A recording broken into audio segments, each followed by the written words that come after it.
Well, here we are. We are live, live, live. We are connected to Facebook, and I'm going to tell you about why we are here. Seems like a weird topic, doesn't it? I'm not going to get all like existential on you and tell you we're here for greater things and all that, but we are. Beside the point. The reason that Joan and I are here in this place is because one of the things that our mentors have taught us is that we develop patterns in our lives, often what we call habits. And I don't know if you noticed or not, but we talk about habits a lot, healthy habits. There are a lot of unhealthy habits in our lives. I was the king of unhealthy habits. St. Patrick's Day today, let's see, I would have been drunk with a stack of cigars, probably pumping up the diabetes pills, whatever. But the reason that we decided to do this was it was always a dream to live in the South because it's just different down here. Totally different world, trust me. And B, it was a pattern disruption. It took us out of our routine. Interestingly enough, because of the way that Joan left her job, many of the people that worked with her perceived it as she was retiring. And I think a lot of people thought that I was retiring too. And that's not the case. We just don't work for anyone else anymore. We work for us. Everything we do now benefits us. Anyone we help, we derive some benefit from that.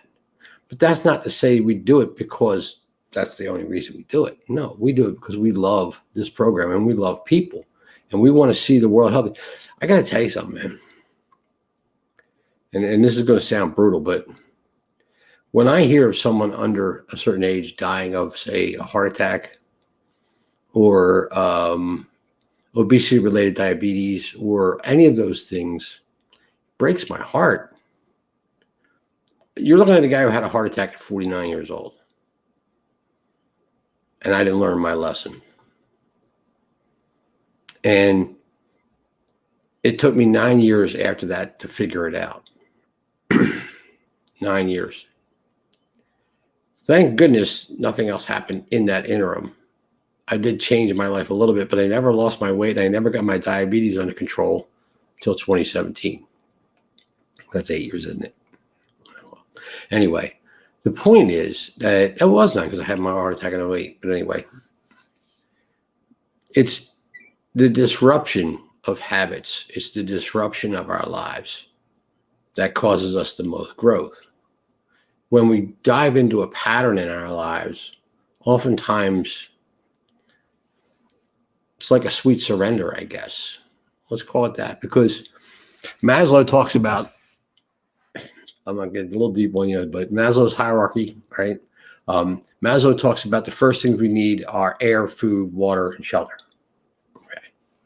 The problem with our world today is that air is air, but food became more of a attraction than a necessity. And basically, that first level of Maslow's hierarchy, things are a necessity. You need shelter from the weather. Tomorrow, we're expecting possible tornadoes in this area.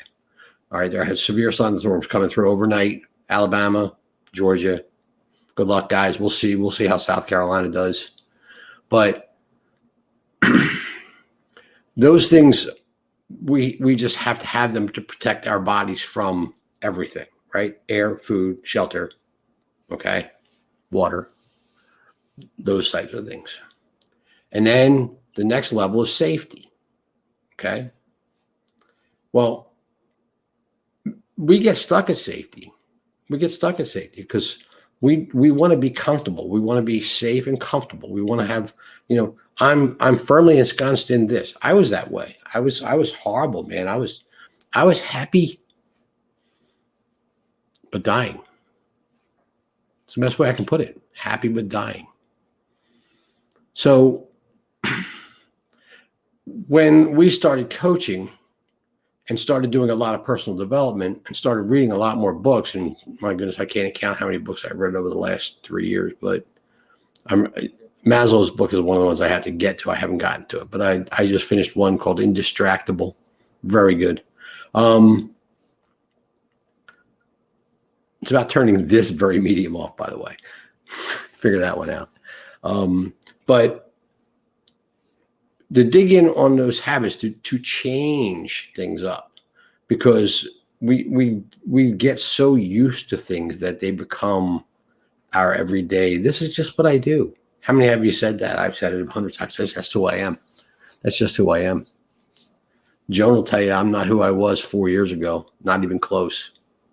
I'm a completely different person. I see things differently. I hear things differently. I think differently about life. I think differently about people. It's interesting because I don't see people the same now as I did then. I hear things today when I hear people say things like now, like my heart breaks.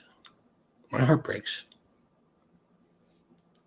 There are some people in my life who I can't even stand to look at what they say on Facebook because they live in a world where they're a victim of everything that's happening to them.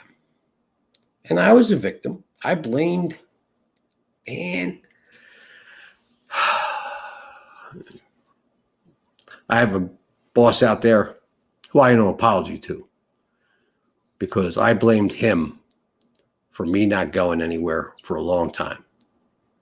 Now I know that a lot of it had to do with me and my mindset and where I was. I don't blame him anymore. I don't even fault him. Matter of fact, if I saw him now, I'd say thank you. And that's the weirdness of it, because things don't happen to me anymore. They happen for me. Everything. Now I start looking back at my life. I told you a friend of mine asked me how I got to where I was in my life right now because of what I talked to him about. Because he's really, like, he's into goals and motivation and all that, and has been for years. He's been writing his own personal goals for like 40 years, he said. And I'm just beginning that. Like, I'm infancy of all that stuff. But there's a lot of other thought that I have and perspective on human nature that I developed because of the things that happened to me. And I never even realized at the time that they were giving me that perspective. And that same thing holds true for when we grow up and because our parents told us no. That's not their fault. They were protecting us, right? There's that protection again. There's that safety we want. Our parents want that for us too. So they inadvertently, through love, tell us, no, don't do that, right? Don't step out on that limb. It'll break. You know what? Birds aren't scared of sitting on a thin limb, not because they're afraid the limb won't break, because they trust themselves to take off. At some point, we have to start trusting ourselves to take off. And that's sort of why Joan and I are here now, because we said we have to take off. We have to change the paradigm of our lives, and we have to do things differently. And one of the greatest examples of doing things differently probably is this living room furniture that we bought. And there's a picture on Facebook of it.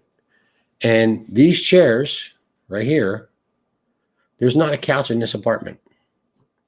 Someone said, how do you watch TV? I don't. If my TV's on, it's on YouTube for educational stuff, or it's on Amazon Prime watching motivational movies or spiritual movies. And when I say spiritual, I mean thought-provoking and spiritual.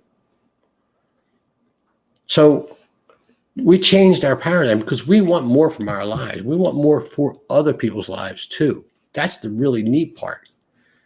So now our goal is to give other people the freedom they're looking for, to help them reach their goals. Zig Ziglar said, you can get anything you want by helping other people get what they want. Zig's right. And Zig was one of the best. So that's where we're going. We're here to help you or anyone you want get what you want. We moved here to make it easier for us to do that, because now we're not encumbered by having to punch somebody else's time clock. It's our clock. It's our time. And it's our lives. And we're giving it to other people to help them experience what we have. So if you're interested in knowing more about that, let me know. I'd be glad to tell you about it. Have a great day, everyone. Happy St. Patrick's Day.